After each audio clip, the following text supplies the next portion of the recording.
Hi అండి, అందరికీ నమస్కారం. నేను మీ Venugopal Reddy from Josh innovations private limited, Josh institute of foreign languages, Josh overseas consultancy and Edunine career guidance సంయుక్తంగా ఎంపీసీ విద్యార్థులకు అవసరమైనటువంటి అనేక వందలాది వేలాది వీడియోస్ మనం చేస్తూ ఉన్నాం. ఇందులో భాగంగా మెజారిటీ ఆఫ్ ది స్టూడెంట్స్, ఎందుకంటే భారతదేశంలో 15 లక్షల మంది మీకు ఇంజనీర్ సంవత్సరానికి ప్రొడ్యూస్ అవుతూ ఉంటారు. ఇందులో 95% or in fact 98.8% precisely speaking comes from the tier 2 to tier 4 engineering colleges. కాబట్టి ఇక్కడ ఎటువంటి పరిస్థితులు ఉన్నాయి, ఏం ఛాలెంజెస్ ఉన్నాయి, అక్కడ చదివేటువంటి విద్యార్థులకి ఎటువంటి ఆపర్చునిటీస్ ఉన్నాయి, ఒకవేళ ఏదైనా ఇబ్బందులు ఉంటే వాటికి ఎటువంటి రకాలైనటువంటి సొల్యూషన్స్ మనము చేసుకోవాలనేటువంటిది ఈ వీడియోలో సవివరంగా చర్చించేద్దాం. వీడియోలో లోపలికి వెళ్ళబోయే ముందు తప్పనిసరిగా మా యూట్యూబ్ ఛానల్ని మీరు సబ్స్క్రైబ్ చేసుకున్నట్లయితే మీకు మా వీడియోస్ అన్నీ కూడా నోటిఫికేషన్ రూపంలో వస్తాయి. ఇలాంటి ఎన్నో ఉపయుక్తమైనటువంటి ఇన్ఫర్మేషన్ వీడియోస్ మా ఎడ్యునైన్ కెరియర్ గైడెన్స్ ఎప్పటికప్పుడు మీకు అందిస్తూ ఉంటుందన్నమాట. So let us go and watch in to the video. So ఈరోజు టాపిక్లోకి వచ్చినప్పుడు మిలియన్స్ ఆఫ్ స్టూడెంట్స్, అంటే మీకు చెప్పాను కదా 15 లక్షల మంది విద్యార్థులు, అట్ ది సేమ్ టైమ్స్ వాళ్ళ యొక్క పేరెంట్స్ తీసుకున్నట్లయితే దగ్గర ఒక 50 లక్షల మంది సంబంధించినటువంటి వీడియో. కాబట్టి ఇది ఈ ఇంజనీరింగ్ కాలేజ్, టైర్ 2 ఇంజనీరింగ్ కాలేజ్లో నిజంగా వర్త్ ఉందా, అక్కడ ఉన్నటువంటి ఛాలెంజెస్ ఏంది, అక్కడ ఉన్నటువంటి ఈ ఛాలెంజెస్ మధ్యలో మనం ఎటువంటి ఆపర్చునిటీస్ని మనం పొందొచ్చు, ఇటువంటి నిజాలు ఏదైతే ఉన్నాయో, ప్రాక్టికల్ సొల్యూషన్స్ ఏదైతే ఉన్నాయో మనం ఇప్పుడు ఈ జర్నీలో మనం చూస్తూ ముందుకెళ్దాం. మనం ప్రాక్టికల్గా చూసినప్పుడు భారతదేశం మీ అందరికీ తెలుసు, ఈ సంవత్సరం జేఈఈ మెయిన్స్కి సంబంధించినటువంటి ఎగ్జామ్ రాసినటువంటి వాళ్ళ సంఖ్య రమారమిగా 13,80,000కి వెళ్ళిపోయింది. వీళ్ళు కాకుండా మనకి ఎందుకులే ఇంజనీరింగ్ చేద్దాం అనుకునే వాళ్ళని కలుపుకున్నట్లయితే దాదాపు 17 లక్షల మంది వరకు ఉండొచ్చు. ఇందులో ఒక 15 లక్షల మంది అయితే గ్యారంటీగా ఇంజనీరింగ్ అనేది జాయిన్ అవుతారనమాట.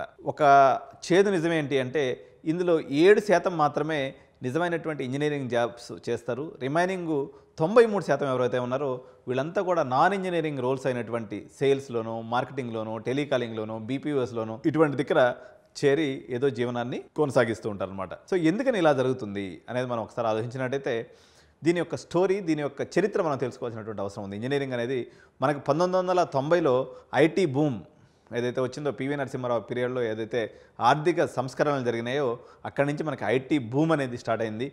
కంపెనీస్ అన్నీ కూడా ఈ ఆర్థిక సంస్కరణల వల్ల భారతదేశంలో cheap and cost effective labour దొరుకుతారు. కాబట్టి అదేవిధంగా ఈ చీప్ లేబరే కాదు, వీళ్ళందరూ కూడా ఇంగ్లీష్ స్పీకింగ్ గ్రాడ్యుయేట్స్, మనకి తెల్లవాళ్ళు లేకపోతే బ్రిటిషర్స్ పోతూ పోతూ మిగిల్చిపోయినటువంటి ఏకైక ఆస్తి అనమాట. అది 4 ముక్కలు ఇంగ్లీష్ మాట్లాడటం అనేటువంటి ఒక పందా ఏదైతే ఉందో మన మీద వదిలేసిపోయారు.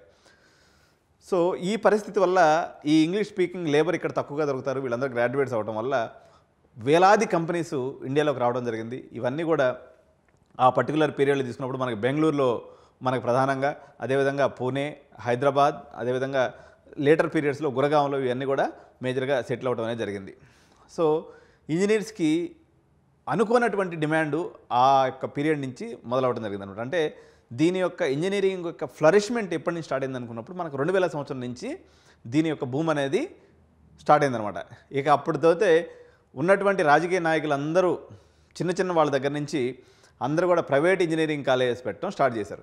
ఈ మొట్టమొదటి ప్రైవేట్ ఇంజనీరింగ్ కాలేజ్ యొక్క విప్లవంలో హైయెస్ట్గా లాభం పొందినటువంటి 2 ప్రధానమైనటువంటి స్టేట్స్ని గమనించినట్లయితే మొట్టమొదటి స్టేట్ వచ్చేసి తమిళనాడు అండి. అందుకని తమిళనాడు కాలేజెస్ ఏదైతే ఉన్నాయో అప్పట్లో బాగా సంపాదించేసినాయి. ఇప్పుడు ఏదైతే Satyabhama university, Hindustan university, SRM వీళ్ళంతా ఆ పీరియడ్లో వచ్చి ఎంత సంపాదించారంటే ప్రతి ఒక్కడు ఒక ఎంపీ అయిపోయింది అన్నట్టు. బాగా సంపాదించేశారు, బాగా డబ్బులు వచ్చినాయి. సెకండ్ స్టేట్గా మనం గమనించుకున్నప్పుడు కర్ణాటక స్టేట్ కూడా విపరీతంగా ఇంజనీరింగ్ కాలేజెస్ కానీ, యూనివర్సిటీస్ కానీ అవన్నీ కూడా రావడం జరిగింది. సో మనకి తెలంగాణ రాష్ట్రంలో లేకపోతే తెలుగు రాష్ట్రాల్లో మనకి తీసుకున్నప్పుడు రాజశేఖర రెడ్డి పీరియడ్లో 2008వ సంవత్సరంలో మనకి పుట్టగొడుగుల్లాగా ఇంజనీరింగ్ కాలేజ్ అని ఒకటే దఫా ఒక 200 కాలేజెస్ ఏమి వచ్చేసినాయి. సో అప్పటి నుంచి ఏం జరిగిందంటే ఫోకస్ మొత్తం కూడా క్వాలిటీ కన్నా క్వాంటిటీ మీద. ఎన్ని వందల అడ్మిషన్స్, ఎన్ని వేల అడ్మిషన్స్ తీసుకుంటున్నాం, ఎంత పైసలు గుంజుకుంటున్నాం, ఎంత ఇన్ని ఏదో ఒకటి చేసి బయటకు గెంటేస్తున్నాం. ఫోకస్ మొత్తం కూడా షిఫ్ట్ అయిపోయింది. 2000 సంవత్సరానికి ముందు ఇంజనీరింగ్ అంటే అదొక నోబెల్ ప్రొఫెషన్. ఇప్పుడు మనం ఎట్లా మెడికల్ని చూస్తున్నామో ఆ రకంగా ఇంజనీర్ అంటే ఒక రెస్పెక్ట్ ఉండేది అనమాట. ఎందుకంటే చాలా తక్కువ క్వాంటిటీ అనమాట. సిబిఐటి లాంటి కాలేజెస్లో కూడా ఎంత తక్కువ నెంబర్ అంటే జస్ట్ ఒక 150 ఇంటేక్, ఏది మొత్తం కాలేజ్ అంతా కలిపి 120 ఇంటేకు అట్లా ఉండేదన్నమాట. ఈ రోజులాగా 2000 ఇంటేకులు 3000 ఇంటేకులు ఆ రోజు అసలు తెలియదు. ఇప్పుడు ఎస్ఆర్ఎం తీసుకున్నట్లయితే 7800 ఇంటేకు, విటి తీసుకుంటే 8000 ఇంటేకు. సో ఇలాంటి నెంబర్స్ అసలు ఎప్పుడు చూడలేదు, అప్పటికి అసలు తెలియదు అనమాట. సో ఎప్పుడైతే పుట్టగొడుగుల్లాగా వచ్చేసి క్వాలిటీకి యొక్క ప్రాధాన్యం తగ్గి క్వాంటిటీ యొక్క ప్రాధాన్యం తగ్గిందో ఈ Tier 2 కాలేజెస్లో సమస్య అనేది ఆ రోజు నుంచి దీనికి బీజం అనేది పడింది. ఇక్కడ ప్రధానంగా మనం గమనించినట్లయితే Tier 2 ఇంజనీరింగ్ కాలేజెస్లో ఒక పెద్ద సమస్య ఏంటి అంటే, అందరికీ తెలిసిందే, మనం ఏ విత్తనం వేస్తే ఆ చెట్టు మొలుస్తుంది. ఆ విత్తనాన్ని మనం ఇక్కడ కరికులంతో పోల్చొచ్చు. అవుట్డేటెడ్ కరికులం, ఇది నెంబర్ 1 సమస్య. నెంబర్ 2 సమస్య, క్వాలిఫైడ్ ఫ్యాకల్టీ లేరు. ఎందుకు లేరు? కొంచెం 4 ముక్కలు ఇంగ్లీష్ మాట్లాడి కొంచెం జావా ప్రోగ్రామింగ్ వచ్చుంటే ఆ రోజు వాడికి మార్కెట్లో 2.5 లక్షల నుంచి 5 లక్షల రూపాయల శాలరీ 2000 సంవత్సరంలోనే ఉంది. అంటే 20,000 నుంచి 50,000 శాలరీ 24 ఏళ్ల ముందు. కానీ ఫ్యాకల్టీకి శాలరీ ఎంత ఇస్తున్నాం మనం అప్పుడు? 6,000 నుంచి 7,000. ఇండస్ట్రీకి పోతేనేమో 4 రెట్లు ఎక్కువ శాలరీ ఉంది. అందువల్ల ఎక్కడెక్కడ స్క్రాప్ అంతా కూడా ఫ్యాకల్టీగా తయారై కూర్చున్నారు. ఇక ఇండస్ట్రీ ఎక్స్పోజర్ అంటావా, వీడికి ఏమీ తెలియకపోతే వీడొచ్చి కాలేజ్ ఫ్యాకల్టీగా చేరింది తప్ప కొంచెం నాలెడ్జ్ ఉన్నాడేవాడు ఫ్యాకల్టీగా ఆ రోజు లేరు. ఈ రోజు పరిస్థితి ఇంకా డిఫరెంట్ సినారియో ఉంది, నేను ఎక్స్ప్లెయిన్ చేస్తాను ఇప్పుడు పరిస్థితి ఏందన్నది. ఇండస్ట్రీ ఎక్స్పోజర్ అనే మాట అసలు సత్యదూరమైనటువంటి మాట. Tier 2, Tier 3, Tier 4లో అయితే అసలు ఆ పేరు కూడా ఏదో కొత్తగా అనిపిస్తుంది అన్నట్టు. సో ఈ ఛాలెంజెస్ని మరింత లోతుగా మనం ఇప్పుడు పరిశీలిద్దాం. ఇందులో మొట్టమొదటి ప్రాబ్లంగా మనం చెప్పుకున్నటువంటి అంశం ఏదైతే ఉందో అవుట్డేటెడ్ కరికులం. ChatGPT ఏం చెప్తుందంటే, అండ్ ChatGPT గురించి మనం మాట్లాడుతున్నాం. ఇప్పుడు ట్రెండ్ అంతా ఏం నడుస్తుందంటే, ప్రపంచం అంతా కూడా ఆర్టిఫిషియల్ ఇంటెలిజెన్స్ అండ్ ChatGPT గురించి మాట్లాడుతున్నప్పుడు ఇంకా మన కాలేజెస్లో ఏం నడుస్తుంటాయంటే ఫ్లాపీ డిస్క్. అంటే ఎప్పుడు మేము చిన్నప్పుడు చూసాం ఫ్లాపీ డిస్క్, ఇప్పుడు ఇంజనీరింగ్ కాలేజ్లో ఇప్పుడు కూడా ఫ్లాపీ డిస్క్ వాడుతున్నారు అనమాట. బేసిక్ ఇంజనీరింగ్ డ్రాయింగ్ ఇంకా ఈ సబ్జెక్టులు టీచ్ చేస్తూ ఆ సబ్జెక్టులు వచ్చిన వాళ్ళే మేము శభాష్ అనుకుంటూ వాళ్ళే భుజాలు తట్టుకుంటూ ఉన్నటువంటి పరిస్థితి. 90% of the Indian engineering curriculums ఏదైతే ఉన్నాయో అవుట్డేట్ అయిపోయినటువంటి మాటని CNR రావు, ఈయన ఒక సైంటిస్ట్ అన్నట్టు తను చేసినటువంటి ఒక పరిశోధనలో ఈ విషయం బయటపడింది. సో ఇంకా రెండో ప్రాబ్లం మనం అందరికీ తెలిసిందే, కాగ్ ఏదైతే controller auditor general of India ఏదైతే ఉందో కాగ్ రిపోర్ట్ ఏం చెప్తుందంటే 3,000 మంది ఫ్యాకల్టీలో ఒక 1000 ఫ్యాకల్టీ ఎవరైతే ఉన్నారో 3,000 మందిలో 1000 మంది అంటే 1/3 ఫ్యాకల్టీ అసలు AICT స్టాండర్డ్ లేకుండానే కేరళలో ఉన్నటువంటి గవర్నమెంట్ ఇంజనీరింగ్ కాలేజీలో పాఠాలు బోధిస్తున్నారు. మీరు అనుకుంటారు పేరెంట్స్గా, మీరు అందరూ ఇప్పుడు సేవింగ్స్ కూడా పెట్టుకొని ఇప్పుడు JEE మెయిన్స్ దగ్గర కూర్చొని ఆలోచిస్తుంటారు కదా, గోకరాజు గడు కడదామా, CMR రోడ్ కడదామా, లేకపోతే MJITలో కడదామా, లేకపోతే మాతృశ్రీ కడదామా, శ్రీనిధి వాడికి పోయి కట్టేద్దామా, లేకపోతే విట్టోడి దగ్గర పోయి 25 కట్టేద్దామా, లేకపోతే విట్లో ఎవడన్నా కాపీ కొట్టిస్తాడేమో వాడికి 1 లక్ష రూపాయలు ఇచ్చేద్దామా, ఇట్లాంటి రకరకాల ఆలోచనలతో మీరు ఆలోచన చేస్తూ ఉంటారు. మీకు తెలియనటువంటి ఒక విషయం నేను చెప్తాను. Tier 2 ఇంజనీరింగ్ కాలేజ్ ఎగ్జాంపుల్స్ చెప్తాను. ఫస్ట్ ఆఫ్ ఆల్ మీరు Tier 2 అంటున్నారు సరే, అసలు ఏది Tier 2 ఇంజనీరింగ్ కాలేజ్ అన్నట్లయితే CBIT, Vasavi, VNR Vignan Jyothi, CVR engineering college, Gokaraj engineering college, అదేవిధంగా Geethanjali engineering college, Sreenidhi engineering college, ఇవన్నీ కూడా Tier 2 ఇన్స్టిట్యూషన్స్ కింద వస్తాయండి మనకు తెలంగాణలో తీసుకున్నప్పుడు. ఎందుకంటే మీకు అర్థం కావడం కోసం చెప్పిన. సో వీటిలో ఫ్యాకల్టీ శాలరీస్ ఎంత ఉంటాయి అనుకుంటున్నారు? మీకు 30,000 రూపాయలు ఉందండి తెలంగాణ పాయింట్ ఆఫ్ వ్యూ తీసుకున్నప్పుడు. ఇంకా వేరే రాష్ట్రాలు అయితే ఇంకా తక్కువ ఉంది, కానీ మనకి తెలంగాణ ప్రాంతంలో అయితే 30,000 ఉంది. అదే ఆంధ్ర ప్రాంతంలో అయితే 20,000 రూపాయలు ఫ్యాకల్టీకి శాలరీ ఉంది. వాడు 20,000 రూపాయలు తీసుకొని వాడు ఎప్పుడు ప్రిపేర్ అవుతాడు, వాడు ఎప్పుడు రీసెర్చ్ చేస్తాడు, వాడు ఎప్పుడు కొత్త టెక్నాలజీ గురించి చెప్తాడు? సో ఇది ఒక గంభీరమైనటువంటి సమస్య. ఇకపోతే రెండోది, వీటిలో మనకు తెలిసిందే 70% వచ్చేసి కన్వీనర్ కోటా ద్వారా మెరిట్ స్టూడెంట్స్ వస్తారు. వాళ్ళ యొక్క ర్యాంకుల్ని వాళ్ళ యొక్క ప్లేస్మెంట్స్ని చూపించేసుకొని మిగిలినటువంటి పేద పిల్లలు ఎవరైతే ఉంటారో వాళ్ళ యొక్క ఆశల పల్లకినే మెట్లుగా సోపానంగా చేసుకునేటి మేనేజ్మెంట్ సీట్స్ రండి బాబు రండి అని చెప్పేసి మీకు రోజు ఫోన్లు వస్తూ ఉంటాయి. అదేవిధంగా మేనేజ్మెంట్ సీట్ల గురించి 10 లక్షల డొనేషను, 15 లక్షల డొనేషను, 20 లక్షల డొనేషను, వీటిలో కాపీ కొట్టిస్తే 2 లక్షల రూపాయలు ఛార్జెస్, మీరు ఇప్పుడు 25,000 కట్టండి మీకు వీటిలో సీట్ గ్యారంటీ. ఇట్లా మీకు రకరకాల ఫోన్స్, రకరకాల పరిస్థితుల్లో పేరెంట్ని ఒక ఊహాజనితమైనటువంటి ఒక ప్రపంచంలోకి నెట్టివేయబడతాడు. ఈ కట్టేటువంటి డబ్బు మొత్తము కాలేజ్ యొక్క ఇన్ఫ్రాస్ట్రక్చర్ని ఇంప్రూవ్ చేయడానికి కానీ, అదేవిధంగా మంచి ఫ్యాకల్టీని రిక్రూట్ చేయడానికి కానీ ఈ యొక్క అమౌంట్ అనేది కాలేజీ వాళ్ళు ఉపయోగిస్తలేదు. మరి దేనికి ఉపయోగిస్తున్నారు? కొంతమంది అవుట్డేటెడ్ పీపుల్, ముతకా పెట్టుకున్నటువంటి రియల్ ఎస్టేట్ వ్యాపారులు అయినటువంటి కాలేజీలు పెట్టినటువంటి వాళ్ళు ఎవరైతే ఉంటారో వాళ్ళు వచ్చేసి మంచిగా చుట్టుపక్కల ఉన్నటువంటి భూముల్ని కొనుక్కునేదానికి ఉపయోగపడుతున్నారు. ఇప్పుడు మల్లారెడ్డి కాలేజీ మల్లారెడ్డి సార్ ఎప్పుడు చెప్తూ ఉంటాడు, నేను 600 ఎకరాలు కొన్నాను. 600 ఎకరాలు ఎక్కడ నేను వీళ్ళకి ఎవరైనా వాళ్ళ పెద్దవాళ్ళు సంపాదిస్తే వచ్చిందా? అంతా మనం కట్టినటువంటి డొనేషన్ డబ్బులే.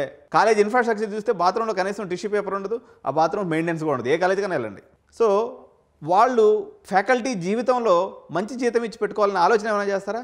ఏం లేదు. కట్టిన డొనేషన్ కట్టినట్టు ఎత్తపోయి ఏదర్ రియల్ ఎస్టేట్లోనే పెడతారు, లేకపోతే ట్యాక్స్ సేవింగ్ కంట్రీస్ ఉంటాయి కదా, ఇప్పుడు దుబాయ్ అనుకోండి, లేకపోతే క్యామే ఐలాండ్స్ అనుకోండి, బ్రిటిష్ ఐలాండ్స్ అనుకోండి, ఇక్కడ తీసుకెళ్ళేసి హ్యాపీగా ఎత్తపోయి డమ్మీ కంపెనీస్ లాంటివి పెట్టి ఆ డబ్బును మొత్తం వైట్ చేసుకుంటూ ఉంటారనమాట. ఎందుకంటే ఇక్కడ ట్యాక్స్ ఎగ్గొట్టడానికి కోసం. ఎందుకంటే ఎడ్యుకేషన్లో డబ్బులు సంపాదించడం లేదు. ఇదంతా కూడా నివురుగప్పిన నింపులాగా ఉంటే మన రాజ్యాంగం ఏం చెప్తుందంటే విద్య అనేది ఒక నాన్ ప్రాఫిటబుల్ ఐటమ్గా ఉంచాలి అనేది మన రాజ్యాంగంలో రాయబడినటువంటి విషయం. ఇంత బహిరంగంగా ఈరోజు మన పార్లమెంట్లో చూసినప్పుడు 30% ఆఫ్ ది ఎంపీస్ వీళ్ళందరూ కూడా విద్యా వ్యవస్థలు నడిపి కోటాను కోట్లు క్యాపిటేషన్ ఫీజు తీసుకొని కోట్లాను కోట్లు డబ్బులు గరించి ఒక్కొక్కరు వచ్చేసి 100 కోట్ల నుంచి 200 కోట్లు పెట్టి ఎంపీ అయినటువంటి వాళ్ళు, లేదా ఆ డబ్బులు ఖర్చు పెట్టి మెంబర్ ఆఫ్ పార్లమెంట్ అయినటువంటి వాళ్ళు తప్ప వీళ్ళందరూ కూడా ప్రజాసేవ చేసి ఎవరు కూడా మెంబర్ ఆఫ్ పార్లమెంట్ కానీ లేకపోతే మినిస్టర్లు కానీ అయినటువంటి పరిస్థితి కాదు. మీరు గమనించండి, ఎక్కడైనా తీసుకోండి. మీరు ఇప్పుడు కర్ణాటకలో ఉన్నటువంటి డిప్యూటీ సీఎం అనుకోండి, లేకపోతే ఇక్కడ ఉన్నటువంటి అనేక టీఆర్ఎస్ గవర్నమెంట్లో ఉన్న మినిస్టర్స్ అనుకోండి, వీళ్ళందరూ కూడా విద్యా వ్యవస్థలో ఉన్నటువంటి వాళ్ళే. 30% ఉన్నారు వీళ్ళు. ఎందుకంటే ఇక్కడ మనం ఒక వస్తువు నమ్మేది ఏం లేదు, కేవలం ప్రజల యొక్క ఆశల పల్లకీని మనం ప్రాపర్గా క్యాష్ చేసుకోగలిగితే కోటాను కోట్లు ఇందులో సంపాదించవచ్చు అనమాట. కాబట్టి మీరు కట్టేటువంటి క్యాపిటేషన్ ఫీజు ఏదైతే ఉందో అది ఏ రకంగానూ కాలేజీ యొక్క అభివృద్ధికి ఉపయోగపడదు. సో ఈ పరిస్థితిలో ఆ యొక్క ఇంపాక్ట్ విద్యార్థుల మీద, ఇంటర్న్ పరిశ్రమ మీద, అంటే సాఫ్ట్వేర్ ఇండస్ట్రీ మీద, ఇంటర్న్ భారతదేశం యొక్క జీడిపి మీద కూడా దీని యొక్క పర్యవసానాలని చాలా తీవ్రంగా పడినటువంటి సందర్భాన్ని మనం చూస్తూ ఉన్నాం. ఇంత పెద్ద భారతదేశంలో 150 కోట్ల మంది ఉంటే స్టార్టప్ కల్చర్ లేదు, రీసెర్చ్ లేదు. ఎంతసేపటికి తెల్లోడబెట్టినటువంటి కంపెనీలో పోయి మనం పనిచేసుకోవడం తప్ప మనకంటూ ఒక క్లారిటీ కూడా లేదు ఏది కూడా. అందుకని ఇప్పుడు వాళ్ళందరూ ఏమంటున్నారు, అరే మా దగ్గర నుంచి దొబ్బేయండి రాబాయ్ అని అమెరికా వాడు అంటున్నాడు ఒకవైపు, కెనడా వాడు ఇంకోటి అంటున్నాడు, ఇంకొక వచ్చేసి సౌదీ అరేబియా కూడా ఆఖరికి మన మీద 24 లక్షల మంది మన ఎంప్లాయీస్ అక్కడ పనిచేస్తుంటారు అనమాట. వాళ్ళు కూడా వీసాని టైట్ చేసేసి మీరు దొబ్బేయండి రాబాయ్ మీతో పంచాయతీ పడలేకపోతున్నామని చెప్తున్నారు. కారణం ఏంటంటే ఇంత పెద్ద వ్యవస్థ 1970వ సంవత్సరానికి 1980వ సంవత్సరానికి ఇన్ఫ్యాక్ట్ 1990 సంవత్సరానికి కూడా 1990 అంటే 34 ఏళ్ల క్రితము చైనా మనకన్నా ఎంతో వెనకబడింది. ఈరోజు అమెరికాని కూడా దాటేసింది చైనా. కారణం ఏంటంటే ఒక systematic leadership, believable leadership, consistent leadership అనేది అక్కడ ఉంది. ఇక్కడ మన దగ్గర వచ్చేసి లంచగొండితనం, అదేవిధంగా ఇన్కన్సిస్టెన్సీ లీడర్షిప్. 5 ఏళ్ల తర్వాత ఎవడు నాయకుడు అవుతాడో, మంచి చేసినోడు అవుతాడో, దొంగ అవుతాడో, దొర అవుతాడో, ఎవడో పొలిటీషియన్ అవుతాడో, వాడి పాలసీస్ ఎలా ఉంటాయో, వాడి యొక్క ఆలోచనలు ఎలా ఉంటాయో మనమంతా కూడా వాడి చుట్టూ తిరగాల్సినటువంటి పరిస్థితి దౌర్భాగ్యంలోకి నెట్టివేయబడ్డాం. సో ఈ యొక్క సిస్టమేటిక్ ఇష్యూస్ వల్ల ఇండస్ట్రీతో పాటు మొత్తం భారతదేశం అంతా కూడా అనేక సంవత్సరాలు మనం వెనకబడిపోయినాం. అనేక గొప్ప అవకాశాలని, గొప్ప జీవితాన్ని మనం కోల్పోయినాం. సో మనకి డిస్కస్ చేస్తున్నటువంటి మరో ప్రాబ్లం వచ్చేసి లో ఎంప్లాయబిలిటీ. ఆస్పైరింగ్ మైండ్స్ అని చెప్పేసి ఒక రీసెర్చ్ ఏజెన్సీ అనమాట. ఇది 90% of the Indian engineers are unemployable అని చెప్పేసి వాళ్ళొక రీసెర్చ్ చేయడం జరిగింది. సో కంపెనీస్ అయినటువంటి ఇన్ఫోసిస్ కానీ, టీసీఎస్ కానీ ఈ మంచి కాలేజీలో, టైర్ 2 కాలేజెస్ అంటే సిబిఐటి లాంటి కాలేజీలో కానీ, లేకపోతే గోకరాజు లాంటి కాలేజీలో కానీ, నారాయణమ్మ లాంటి కాలేజీలో కానీ, సివిఆర్ లాంటి కాలేజీలో తీసుకున్నటువంటి గ్రాడ్యుయేట్స్ని వీళ్ళు తీసుకొని కొన్ని మంత్స్ పాటు ట్రైనింగ్ చేస్తే తప్ప వీళ్ళు ఇండస్ట్రీ స్టాండర్డ్స్తో మ్యాచ్ అవ్వట్లేదు. సార్ మరి అయినా కానీ అక్కడ ప్లేస్మెంట్స్ వస్తున్నాయి కదా అంటే పిల్లల్లో తప్పు లేదండి. హార్డ్ వర్కింగ్ చిల్డ్రన్ ఉన్నారు, వాళ్ళని తీర్చిదిద్దేటువంటి వ్యవస్థే మన దగ్గర లేదు. కాబట్టి ఆ కంపెనీ ఇండస్ట్రీ స్టాండర్డ్స్ కోసం చేసేటువంటి ఖర్చునంతా కూడా వీళ్ళకి వచ్చేటువంటి శాలరీ రూపంలో కట్ చేసేస్తున్నారు వాళ్ళు. అంటే 15 లక్షలకు రావాల్సినటువంటి గ్రాడ్యుయేట్ కాస్త 6-7 లక్షల రూపాయలు ఇచ్చి రిమైనింగ్ ట్రైనింగ్ మీద ఖర్చు పెట్టుకొని వీని ఇండస్ట్రీ స్టాండర్డ్స్తో వాళ్ళే మ్యాచ్ చేసుకొని ఆఖరికి కంపెనీస్ రన్ చేసుకోవాల్సి వస్తుందన్నమాట. ఇది మనకున్నటువంటి పరిస్థితి. ఇంకా 5వ సమస్యగా మనము ఈ యొక్క టైర్ 2 ఇంజనీరింగ్ కాలేజెస్లో మిస్ అయినటువంటి అంశం వచ్చేసి ఇన్నోవేషన్. ఒక కొత్త దాన్ని కనుక్కోవటం, ఒక యాప్ని సెలబ్రేట్ చేసుకోవటం, లేకపోతే ఒక కొత్త ఏఐ టూల్ కనుక్కోవటం, ఒక లార్జ్ లాంగ్వేజ్ మోడల్ మీద పనిచేయటము, లేకపోతే ఇటువంటి అనేది అసలు సత్యదూరమైనటువంటి అంశాలు అన్నట్టు. ఎందుకంటే ఇన్నోవేషన్ ఉండాలి అన్నట్లయితే ఇంటర్న్షిప్ ఉండాలి, ప్రాజెక్ట్స్ చేయాలి. క్యాప్స్టోన్ ప్రాజెక్ట్స్ అంటారు. క్యాప్స్టోన్ ప్రాజెక్ట్స్ అంటే ఒక ప్రాజెక్ట్ని డే 1 నుంచి చివరి వరకు దాన్ని ఎవరైతే బిల్డ్ చేస్తారో వాళ్ళకి అనేక రకాలైనటువంటి ఛాలెంజెస్ వస్తాయి. ఆ ఛాలెంజెస్ని సాల్వ్ చేయడానికి ఫ్యాకల్టీ దగ్గర పరిస్థితి లేదు. అదేవిధంగా ఈ గ్యాప్ ఏదైతే ఉందో ఇది దేశం యొక్క మొత్తాన్ని కూడా ప్రభావితం చేస్తుంది. సార్ మరి ఇన్ని చెప్తున్నారు మీరు, మన దగ్గర నుంచి సుందర్ పిచాయ్ వచ్చిండు, సత్యనారాయణలో వచ్చిండు, ఒక శంతను నారాయణ వచ్చిండు, వీళ్ళందరూ ఎక్కడి నుంచి వచ్చింది సార్ అంటే వాళ్ళందరూ క్రీమ్ ఆఫ్ ది క్రీమ్ ఐఐటీస్లో వచ్చారు. ఐఐటీస్లో కొంతవరకు రీసెర్చ్ అనేది ఎంతో కొంత జరిగింది కాబట్టి వాళ్ళ ఇండివిజువల్ క్యాపబిలిటీతోటే ఇంత పెద్ద దేశంలో నుంచి అతి కొద్ది నెంబర్స్ రావడం అనేది గొప్ప విషయం కాదు. Still we are proud to be an Indian. కానీ మనం చేయాల్సింది ఇంకా చాలా మిగిలే ఉంది. మరో సమస్య కానీ మనం తీసుకున్నప్పుడు, ఆరో సమస్యగా తీసుకున్నప్పుడు role of regulatory bodies and తీసుకున్నప్పుడు మనకి ఈ మొత్తం ఇంజనీరింగ్ వ్యవస్థని రెగ్యులేట్ చేసేటువంటి వ్యవస్థ AICTE, all India council for technical education. So ఈ చేయాల్సినటువంటి వాళ్ళు రిఫార్మ్స్ వైపుకి ఎటువంటి చర్యలు తీసుకోలేదు. తీసుకోపోగా అత్యంత దాన్ని ఏమంటారంటే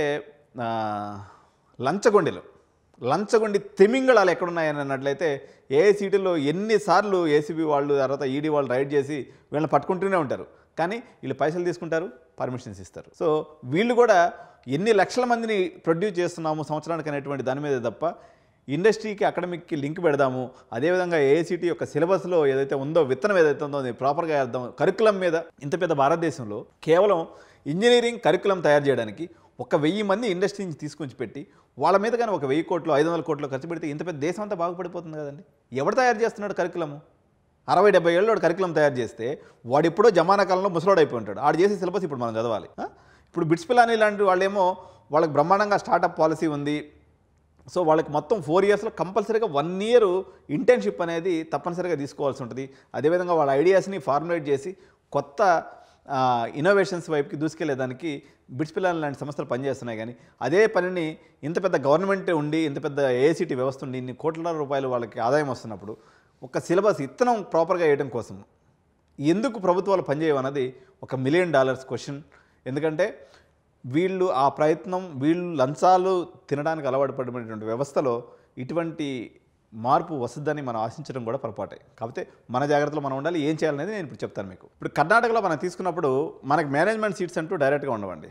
అటానమస్ బాడీ ఉందన్నమాట, కర్ణాటక ఎగ్జామినేషన్ అథారిటీ అని చెప్పేసి అడ్మిషన్స్ మొత్తం కూడా చూసుకుంటూ ఉంటుంది. దీంట్లో మ్యాక్సిమం ట్రాన్స్పరెన్సీ ఉంటుంది. క్వాలిటీ పిల్లలు మాత్రమే ఇంజనీరింగ్లోకి రావాలనేటువంటి ఒక విధానాన్ని వాళ్ళు తీసుకున్నారు.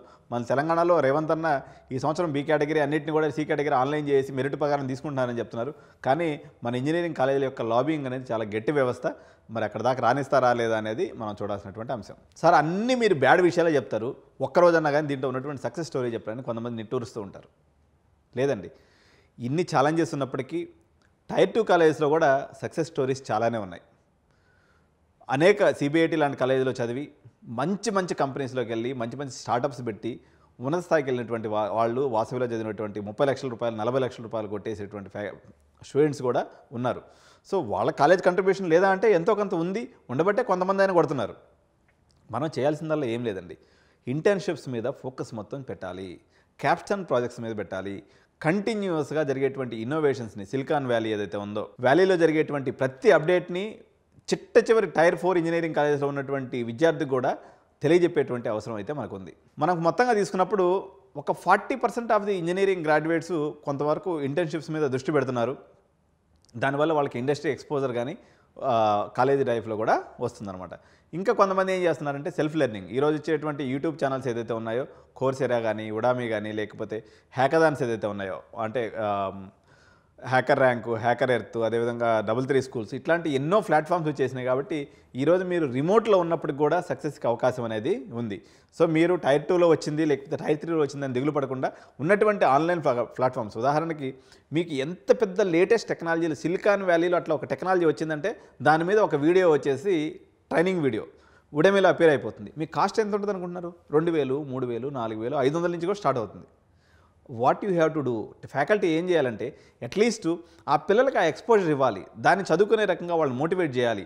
ఆ సిలబస్ చదువుకుంటే వాడికి అది అకాడమిక్స్లో కూడా ఉపయోగపడుతుంది, అది క్రెడిట్స్ రూపంలో మారుతుంది అనేటువంటి ధైర్యం విద్యార్థికి ఉండాలి. అప్పుడే వాడు, లేకపోతే ఈ యొక్క 160, 170 క్రెడిట్స్ ఏముంటాయి ఇంజనీరింగ్లో, వీటిని క్లియర్ చేసుకోవడం మీదే వాడు ఎంతసేపటికి కసరత్ చేస్తుంటాడు తప్ప ఇంక ఇన్నోవేషను, ఇంటర్న్షిప్, క్యాప్స్టోన్ ప్రాజెక్ట్స్ అక్కడ దాకా పోయేటువంటి మైండ్ సెట్ పిల్లవాడికి ఉండదన్నమాట. మీరు టైర్ 2 ఇంజనీరింగ్ కాలేజ్ అయినా టైర్ 3 అయినా మీరు హోప్ కోల్పోవద్దండి. సో మీ సిచ్యువేషన్ ఇది అయినప్పుడు కూడా నేను చెప్పాను కదా, ఏం చేయాలి? Focus on skill development, coding నేర్చుకోండి. ఆర్టిఫిషియల్ ఇంటెలిజెన్స్ మీద ఫోకస్ పెట్టండి. ఎమర్జింగ్ టెక్నాలజీస్ అన్నీ కూడా ఆన్లైన్లో చూసి నేర్చుకోండి. సో ఆన్లైన్లో ఉన్నటువంటి ఏదైతే ఛాలెంజెస్ ఉంటాయో, హ్యాకర్ ర్యాంక్, హ్యాకర్ ఎర్త్, ఇటువంటి ఏదైతే ఉన్నాయో వీటి మీద మీరు ఫోకస్ పెట్టేసి మీ స్కిల్స్ని ఇంప్రూవ్ చేసుకోండి. మీరు వరల్డ్ టాలెంట్ తోటి కలిసి మీరు వాళ్ళతో పోటీ పడండి తప్ప అక్కడ ఉన్నటువంటి లోకల్ సిచ్యువేషన్స్ మీద టూ మచ్గా ఫోకస్ పెట్టొద్దని చెప్పేసి చెప్తున్నాను అనమాట. సో ఇంకొకటి మీరు చేయాల్సింది ఏంటంటే నెట్వర్కింగ్ అనమాట. సో నీకు ఎప్పుడు మేము ప్రతి వీడియోలో కూడా చెప్తూ ఉంటాను, లింక్డ్ఇన్ ఇది ప్రతి ఇంజనీర్స్కి ఒక భగవద్గీత లాంటిది. మీరు చేసే ప్రతి కోడింగ్ యాక్టివిటీని, అదేవిధంగా మీరు ప్రతి చేసే క్యాప్స్టన్ ప్రాజెక్ట్ యాక్టివిటీని మీరు లింక్డ్ఇన్లో అప్లోడ్ చేయండి. హ్యాకథాన్స్లో పార్టిసిపేట్ చేయండి. ఇండస్ట్రీ వచ్చేటువంటి ఈవెంట్స్ ఏదైతే ఉన్నాయో వాటిలో పార్టిసిపేట్ చేసి వాళ్ళతో కనెక్షన్స్ అనేది పెంచుకోండి. తద్వారా మీకు నెట్వర్కింగ్ అనేది ఏర్పడుతుందన్నమాట. థర్డ్ థింగ్ వచ్చేసి ఇంటర్న్షాలా అని చెప్పేసి రకరకాలుగా మనకి ఇంటర్న్షిప్ వెబ్సైట్స్ కూడా ఉన్నాయి. అటువంటి వెబ్సైట్స్లో మీరు ఎన్రోల్ చేసుకొని ఇంటర్న్షిప్స్ మీద, రియల్ వరల్డ్ ఎక్స్పోజర్ మీద మీరు దృష్టి పెట్టండి. సో ఇంకా ఫిఫ్త్ విషయం వచ్చేసి ప్రతి కాలేజీలో ఇప్పుడు సిబిఐటీలో కూడా ఎప్పుడో దాదాపు ఒక 30 ఏళ్ళ నుంచి కాలేజ్ ఉంది కాబట్టి అల్యూమినీ నెట్వర్క్ ఉంటుంది. సో మీరు అల్యూమినీ నెట్వర్క్తో కోఆర్డినేట్ చేసుకొని వాళ్ళు కూడా అదే టైర్ 2 లాంటి కాలేజీలో చదివి ఉన్న స్థానాలకు పోయినటువంటి వాళ్ళు ఎవరైతే ఉంటారో వాళ్ళ యొక్క సక్సెస్ జర్నీని మీరు తెలుసుకోండి. దాన్ని రెఫరెన్స్గా తీసుకొని మీరు ప్రయత్నం చేయండి. అదేవిధంగా వాళ్ళ దగ్గర ఎటువంటి జాబ్ ఆపర్చునిటీస్ ఉన్నాయనే విషయం కూడా అల్యూమినీ నుంచి మీరు సపోర్ట్ తీసుకోవాల్సి ఉంటుంది అనమాట. టైర్ 2 ఇంజనీరింగ్ కాలేజెస్ కానీ, టైర్ 3 ఇంజనీరింగ్ కాలేజెస్ కానీ బెస్ట్ ఇన్ఫ్రాస్ట్రక్చర్ని, ఫ్యాకల్టీని ఇవ్వలేకపోవచ్చు. కానీ మీరు ఈ ఛాలెంజెస్ని ఫేస్ చేసుకొని మీరు ఓన్గా సొంతగా లెర్నింగ్ చేసుకోవటము, సొంతగా స్కిల్స్ని డెవలప్ చేసుకోవటము, మీ యొక్క ఆపర్చునిటీస్ని మీరే క్రియేట్ చేసుకోవటం అన్న పరిస్థితి మీద మీరు డిపెండ్ అవ్వండి. ఫోకస్ చేయండి. ఆన్లైన్ ప్రపంచంలో మనకి ఎవరి హెల్ప్ టెక్నికల్గా అవసరం లేదు. కాకపోతే వాళ్ళు ఉండి కూడా ఏం చేయట్లేదన్న బాధ తప్ప వాస్తవంగా చేయకపోయినా కూడా మనకు ఎదిగేటువంటి అవకాశం ఈరోజు అన్ని రకాలుగా ఉంది. ఇప్పుడు ఇచ్చాపురం, శ్రీకాకుళం లేకపోతే మారుమూల ప్రాంతంలో కూర్చొని కూడా మీరు సిలికాన్ వ్యాలీలో ఏమేమి అప్డేట్ జరుగుతుందనేది మినిట్ టు మినిట్ తెలుసుకోవచ్చు. సో అటువంటి ఫెసిలిటీ ఈరోజు ఇంటర్నెట్ అనేది వ్యాప్తం అయిపోయింది. సో మీరు ఆ యొక్క టెక్నాలజీని వాడుకోండి. సో మీ యొక్క కళల్ని నెరవేర్చుకునేదానికి మీ యొక్క ప్రయత్నం ఏదైతే ఉందో ఆన్లైన్ ప్లాట్ఫామ్స్ ద్వారా, ఆన్లైన్ మాధ్యమం ద్వారా ట్రై చేయండి. మీరు డెఫినెట్గా సక్సెస్ పొందుతారు. మీరు మా ఛానల్ సబ్స్క్రైబ్ చేసుకున్నట్లయితే అనేక రకాలైనటువంటి ఇన్సైట్స్, వాస్తవాలు, కెరీర్ అడ్వైజెస్ తప్పనిసరిగా అనేక రకాలైనటువంటి వీడియోస్ ద్వారా నేను మీకు తెలియజేసే ప్రయత్నం చేస్తాను. ఆ రకంగా మీ గోల్స్ అచీవ్ చేయడంలో నా వంతుగా సహకారం నేను అందిస్తూ ఉంటాను. కాబట్టి వీడియోని తప్పకుండా సబ్స్క్రైబ్ చేయండి, లైక్ చేయండి, షేర్ చేయండి. అదేవిధంగా ఈ కింద ఉన్నటువంటి బెల్ బటన్ కానీ నొక్కినట్లయితే నేను చేసేటువంటి అన్ని వీడియోస్ కూడా మీకు నోటిఫికేషన్స్ రూపంలో వస్తూ ఉంటాయి అన్నమాట. సో ఈ వీడియో మీకు నచ్చినట్లయితే మీ కామెంట్స్ రూపంలో దీన్ని తెలియజేయండి. మీకు ఏదైనా డౌట్ ఉన్నప్పుడు కూడా కామెంట్ రూపంలో తెలియజేస్తే డెఫినెట్గా వాటన్నిటి కూడా నేను మీకు ఆన్సర్ ఇచ్చే ప్రయత్నం చేస్తాను. Thank you so much. జై హింద్, జై భారత్.